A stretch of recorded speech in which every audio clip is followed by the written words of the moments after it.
Hola, me llamo Carlota y voy a hablar sobre la generación de fusión de isótopos de hidrógeno.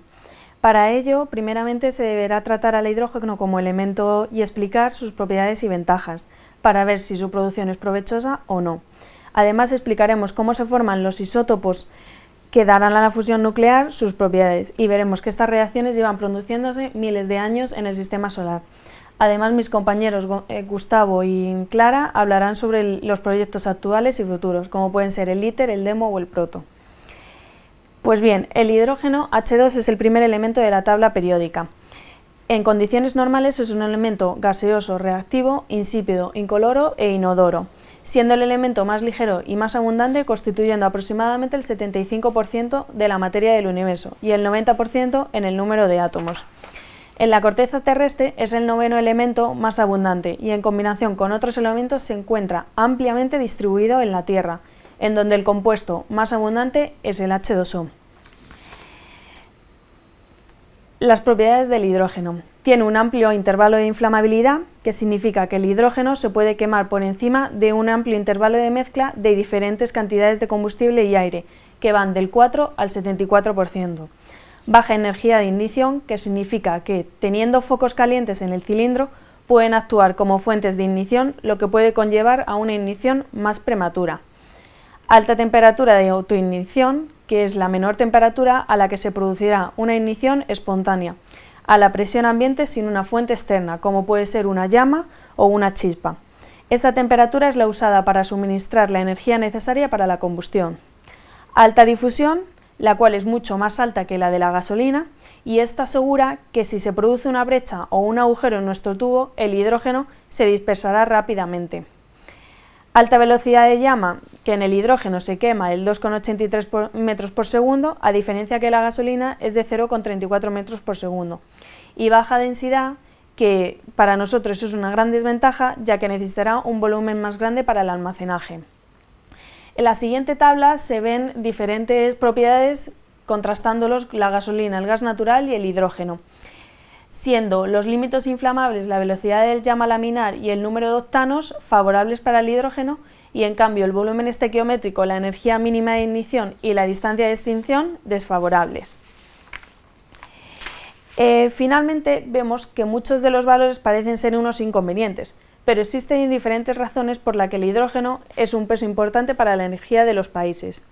Y estas son que, por ejemplo, una de ellas es las razones de eficiencia energética, que la energía química del hidrógeno puede ser convertida de forma directa en energía eléctrica sin pasar por un ciclo de potencia, por ejemplo.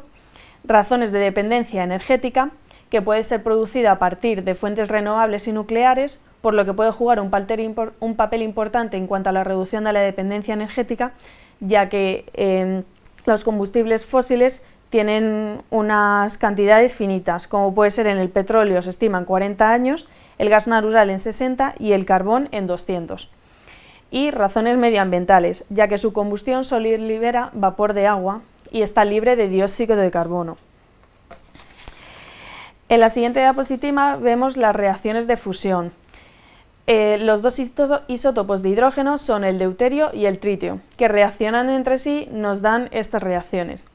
Si sumamos deuterio y tritio nos da un neutrón libre, un isótopo de helio, un neutrón libre y la energía alrededor de 17,66 megaelectronvoltio. Y la segunda reacción es la formada por deuterio más deuterio, dando lugar a un isótopo de helio, un neutrón y la energía de 3,20 megaelectronvoltio. En esta tabla de aquí vemos una comparación entre el deuterio y el tritio. Vemos que el deuterio tiene una abundancia natural del 0,15% y el tritio solo está en pequeñas trazas. El periodo de desintegración del deuterio no existe porque es estable y el tritio es de 12,3 años. La masa autonómica del deuterio es el doble que la del hidrógeno justo y bueno, se pueden ver diferentes otras características. Principalmente las propiedades del deuterio y el tritio son que en el deuterio, como os he dicho ya antes, es un isótopo estable, existe en la naturaleza en torno al 0,015% y su núcleo está formado por un protón y un neutrón. El tritio, en cambio, es un isótopo reactivo, no existe en la naturaleza, por lo que lo formamos por bombardeo con neutrones libres de litio y su reacción es la siguiente que aparece aquí debajo. Y su núcleo está formado por un protón y 2 neutrones. Siguiendo con comparaciones, podemos ver una comparación de la energía de fusión y la energía de fisión. La evolución, una de las características es la evolución. La de fusión está en periodo de desarrollo y en cambio la de fisión está muy desarrollada, ya que hay muchísimas centrales nucleares.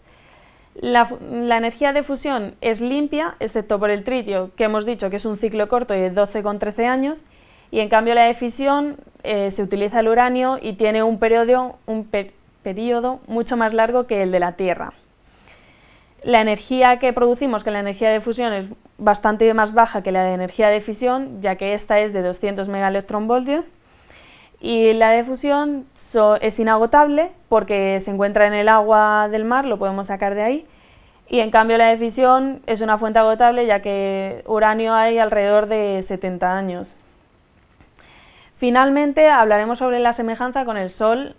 En el Sol se produce la reacción entre dos núcleos de deuterio donde se desprenden neutrones y energía, por lo que es esa energía la que se busca para poder aprovecharla gracias a las reacciones nucleares.